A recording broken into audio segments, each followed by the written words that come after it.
নিয়ে এসেছি আজকে আরেকটি নতুন ছড়া। ছড়াটির নাম চালচিত্তির।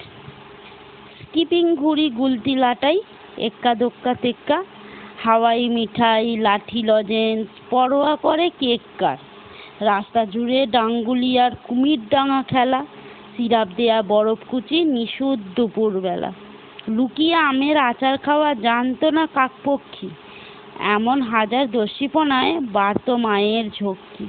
কি বা তখন বয়স, সবে 5 পেরিয়ে 6, ওই বয়সে কেউ কি অমন ডাকাবুকো হয়? বৈশাখ মাসের আগুন ঝরা দুপুর পায়ে পিষে টো টো করে চরকি ঘোড়া, রাখতো কে তার হিসেব? বয়স বাড়ার সঙ্গে সব কবেই গেছে উবে, এখন শুধু ছোট্টবেলা স্মৃতির মধ্যে ডুবে। কাদা মাটির ভেতর থেকে টুকরো ছেঁড়া পাতা কুড়িয়ে এনে জুড়ে জুড়ে বানিয়ে ফেলি খাতা। আজও যখন চাঁদ ওঠে সেই খেজুর গাছের মাথায়, ছেলেবেলার চালচিত্তির আঁকিস যে সেই খাতায়।